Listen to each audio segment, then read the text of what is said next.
नाजरीन आदाब, आप तमाम का Z9 उर्दू न्यूज़ में खैर मकदम है। जिला मेडचल के Pocharam IT corridor police station हुदूद के तहत वेंकटादरी टाउनशिप के स्वाति रेड्डी गर्ल्स हॉस्टल में गटकेसर एक्साइज पुलिस ने मचाई बड़े पैमाने पर हलचल। एक्साइज पुलिस जिसने हॉस्टल के मालिक राज रेड्डी को धमकी दी और इसे जबरदस्ती अपनी गाड़ी में बिठाकर ले जाने की कोशिश की। एक्साइज पुलिस ने हॉस्टल की लड़कियों के रोके जाने के बाद और हंगामा आराई के बाद वहां से चले गए। वेंकटादरी टाउनशिप में स्वाति रेड्डी गर्ल्स हॉस्टल और CBS फंक्शन हॉल जो कि एक दूसरे से मुत्तसिल है। CBS फंक्शन हॉल में एक तकरीब का इनेकाद अमल में लाया गया था, जहां पर तकरीब के दौरान पटाखे फोड़े जा रहे थे। चंद पटाखे जो कि हॉस्टल में आ जाने से लड़कियां खौफजदा हो गई थी। फौरी तौर पर हॉस्टल के मालिक राज रेड्डी ने फंक्शन हॉल की गेट पर जाकर सिक्योरिटी से इस बारे में दरियाफ्त किया, जिसके बाद सिक्योरिटी गार्ड ने इन्हें तसल्ली दी कि ऐसा दोबारा नहीं होगा। लेकिन फिर कुछ ही देर के बाद दोबारा से पटाखे हॉस्टल में आ गिरे, जिसके बाद हॉस्टल के मालिक राज रेड्डी दोबारा से सिक्योरिटी गार्ड के पास गए। इसी वक्त में एक्साइज पुलिस फंक्शन हॉल की चेकिंग के लिए आई, तभी हॉस्टल के मालिक ने एक्साइज पुलिस को सारा का सारा मसला बयान किया। लेकिन यहाँ पर हॉस्टल के मालिक पर ही उल्टा इल्ज़ाम लगाया गया और इन्हें ही अपने साथ बिठाकर पुलिस ले जाने लगी। एक्साइज पुलिस ने राज रेड्डी को एक गाड़ी में बिठाकर ज़बरदस्ती इन्हें हॉस्टल से दूर ले जाने की कोशिश की, जबकि एक्साइज पुलिस ने मसले को समझने पर तवज्जो दिए बगैर तकरीब को अंजाम देने वालों की हिमायत की। हॉस्टल के मालिक राज रेड्डी ने बताया कि जब इन्होंने ये भी बताया कि वो दिल के मरीज़ है, इसके बावजूद भी इन्हें ज़बरदस्ती बिठाकर ले जाने की कोशिश की गई, जिसके बाद हॉस्टल के लड़कियों ने हंगामा आराई की, जिसके बाद इन्हें छोड़कर वहां से एक्साइज पुलिस रवाना हो गई। जिसके बाद हॉस्टल के मालिक राज रेड्डी ने पोचाराम एक्साइज पुलिस के खिलाफ IT कॉरिडोर पुलिस में इस बात की शिकायत भी दर्ज करवाई। आइए जानते हैं इस खुसूस में मुकम्मल तफसीलात Z9 उर्दू न्यूज़ के साथ।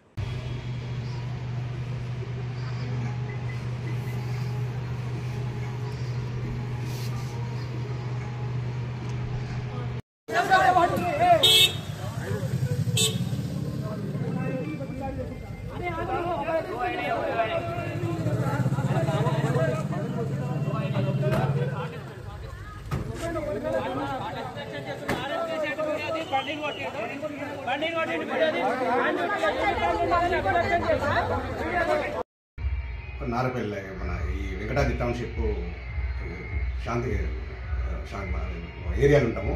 మాది సొంత ఇల్లు అండి ఇది. మేము ఇక్కడ హాస్టల్ నడుపుకుంటున్నాము. ఈ హాస్టల్ పిల్లలు వచ్చి అన్నం తింటుంటే ఎదురుగా ఉన్న CBS కన్వెన్షన్ నుంచి బాంబ్స్ వచ్చినాయి. బాంబ్స్ వచ్చి ఇంటి ముందు పడ్డాయి. నేను ఆ క్రమంలో వెళ్ళి CBS ఫంక్షన్ హాల్ సెక్యూరిటీకి చెప్పడం జరిగింది. చెప్పి మళ్ళీ ఇంటికి వచ్చేసాను. అయినా కూడా అతను చెప్తా అన్నాడు, చెప్పలే. మళ్ళీ 10 నిమిషాలకు మళ్ళీ వచ్చేసి మళ్ళీ పడేసరికి పిల్లలంతా భయభ్రాంతులై ఉడికిండ్రు. మళ్ళీ నేను పోయి అడగడం జరిగింది. ఆ క్రమంలో ఎక్సైజ్ CI అట, నేను పోలీసు వాళ్ళే అనుకున్నాను, ఎందుకంటే డ్రెస్ ఉన్నారు, ఇద్దరు డ్రెస్ ఉన్నారు కాబట్టి.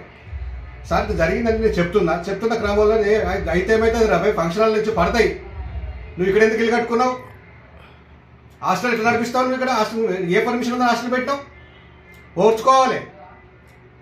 అట్లా కదండి, నేను ఆర్టి పేషెంట్ను, నాకు ఆ సపోర్ట్కు నేను చనిపోయేటోని, బాధ్యులు ఎవరు అని చెప్పి మాట్లాడుతున్న క్రమంలో నన్ను మా పిల్లలు ఇంటికి తీసుకొచ్చారు. ఇంటికి తీసుకొస్తుంటే కూడా నా ఎమ్మటి వచ్చి నన్ను నా ఇంటి ముంగడికి వచ్చి CI సిబ్బంది నా గల్లబట్టి గురించి తీసుకుపోయి కన్వెన్షన్లు తీసుకుపోయి, రవికుమార్ రవి ఎక్సైజ్ CI అట, రవి అట నా పేరు.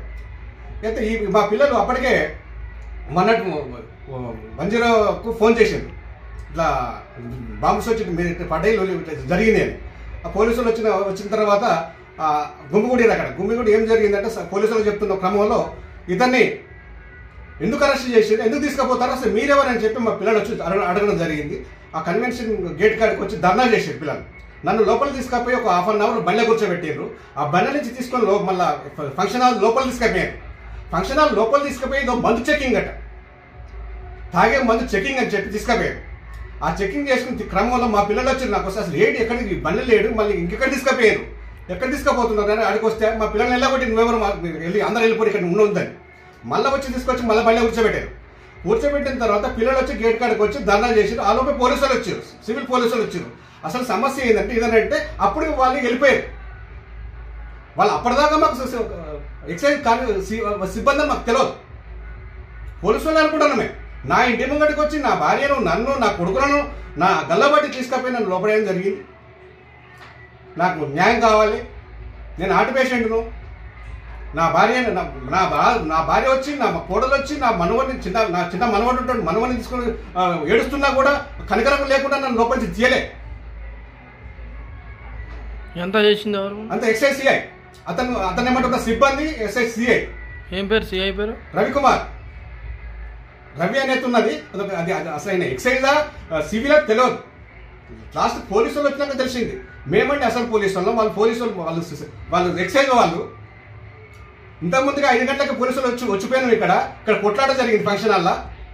మేము వచ్చి ఏది చేయొద్దని చెప్పేటాం ఇక్కడ. అయినా ఇట్లా మళ్ళీ చేసిందంటే ఏం చేస్తాం వాళ్ళకని వాళ్ళు వార్నింగ్ ఇస్తామన్నారు. మరి ఇచ్చిందా ఏదో తెలియదు. ఇక వాళ్ళు వచ్చిన తర్వాత పోలీస్ స్టేషన్లో ఫిర్యాదు చేశారా? నేను పోలీస్ స్టేషన్లో ఫిర్యాదు చేస్తానికి వెళ్తున్నానండి. నాకు న్యాయం కావాలండి. నేను హార్ట్ పేషెంట్ను. మొత్తం పిల్లలను భయభ్రాంతులు చేసిండు లేడీస్ను. ఇలా మహిళా దినోత్సవం. మీ పేరు? నా పేరు ఆరుట రాజిరెడ్డి అండి.